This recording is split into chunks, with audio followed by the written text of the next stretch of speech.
Assalamualaikum warahmatullahi wabarakatuh. Selamat berjumpa kembali mahasiswa sekalian. Kita akan lanjutkan kali ini membahas mengenai past tense.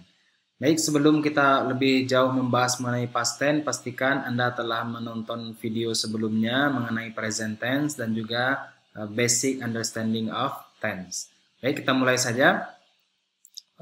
Past tense, pertama past tense digunakan untuk membicarakan sesuatu yang terjadi pada masa lalu dan telah selesai. Ya.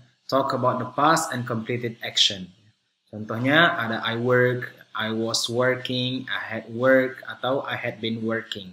Ya. Sini adalah simple past, simple past continuous, past perfect, dan past perfect continuous. Ya. Kemudian juga past tense juga digunakan to express wishing or condition, untuk menyatakan wish, ya, keinginan, atau condition, prasyarat. Misalnya apa? I wish it wasn't so cold. Saya harap tidak begitu dingin. Ternyata pada kenyataannya cuacanya dingin. Jadi itu katakan wish. Kita akan mempelajari lebih detail mengenai wish ini ketika berbicara mengenai conditional dan juga subjunctive. Kemudian ada if you studied, you would pass the exam. Jika kamu belajar, kamu pasti akan lulus ujian. Tapi kenyataannya dia tidak belajar. Past tense digunakan untuk menyatakan polite request. Excuse me, I was wondering if this was the trend for York. Jadi was wondering di sini menyatakan bentuk past tense, tapi untuk menggunakan bentuk polite expression. Oke, berikutnya kita berbicara mengenai khusus simple past. Simple past berbicara tentang sesuatu yang terjadi satu kali di masa yang lalu. Jadi something that happened once in the past. We signed the contract last Friday at 2 o'clock. We went to Spain for our holiday. Something that happened several times in the past. Juga untuk menyatakan sesuatu yang terjadi beberapa kali. Misalnya apa? When I was young, I went to the gym every day. They always enjoy visiting their friends. Kemudian juga past tense, simple past digunakan untuk unreal past tense for wish. Sesuatu yang tidak terjadi, tapi diharapkan terjadi. Saya digunakan oleh bentuk conditional dan juga subjunctive. Misalnya, if I only knew his name. Kalau saja saya tahu namanya. Tapi kenyataannya dia tidak tahu. I wish I were at home now. Saya harap saya di rumah sekarang. Tapi kenyataannya dia tidak di rumah. Kemudian juga untuk menggunakan bentuk negatif dan bentuk questionnya kita gunakan did. Seperti halnya tadi kita membahas mengenai present menggunakan do atau does. Di past tense kita gunakan did untuk bertanya dan untuk membuat kalimat negatif. Did you live abroad? When did you meet your wife? They didn't go to Rome last year. Kalau Anda lihat di sini ada bentuk go, dan sementara di sini ada didn't. Jadi go ini tidak boleh lagi Anda gantikan jadi when, karena past tense-nya sudah diganti oleh did di sini. Jadi penanda past tense-nya adalah did, ya. Kemudian ini adalah verb-nya. I didn't see, bukan I didn't saw, ya. Kemudian juga question with who often don't use did. Jadi kalau pertanyaan dengan who biasanya tidak menggunakan did.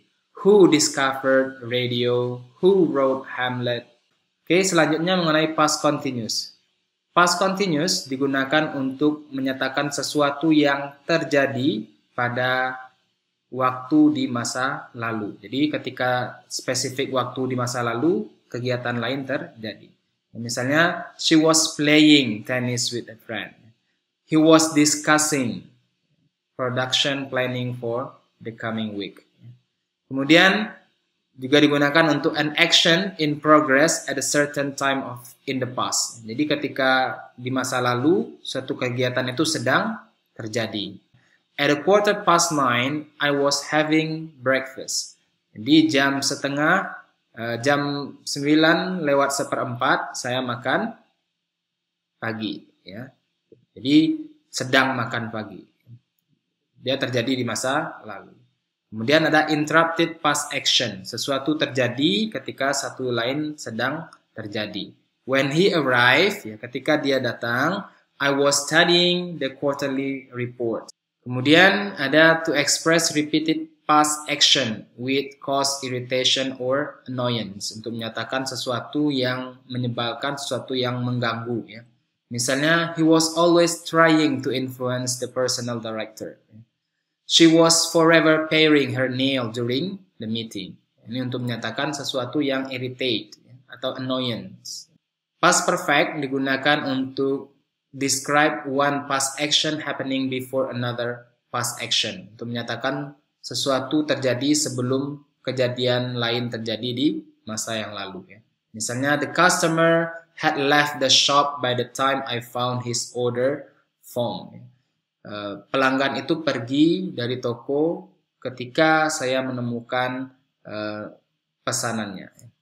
Kemudian, happened several times before a point in the past and continued after that point. Sesuatu yang terjadi masa lalu, kemudian masih terjadi di masa lalu, ya, dan mungkin berakhir pada masa saat ini. Ya.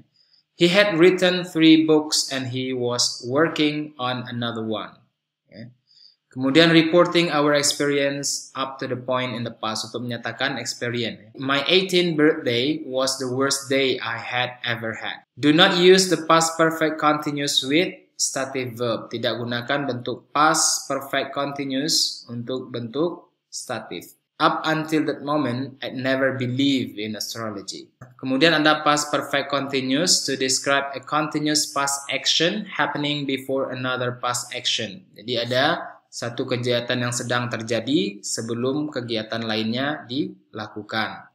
Misalnya apa? We had been waiting for 30 minutes when they arrived. Kami telah sedang menunggu for 30 minutes selama 30 menit when they arrived. Sebelum akhirnya mereka datang. Jadi artinya di sini si orang ini telah menunggu selama 30 menit sebelum dia datang dan dia bercerita kepada orang lain. Emphasize the continuity or duration of the past action. Untuk menyatakan continuity atau duration past action. I had been waiting for my exam result for 6 weeks. Saya telah sedang menunggu ya hasil ujian saya selama 6 minggu. Oke, saya rasa itu saja untuk topik kita kali ini. Terima kasih atas perhatiannya. Assalamualaikum warahmatullahi wabarakatuh.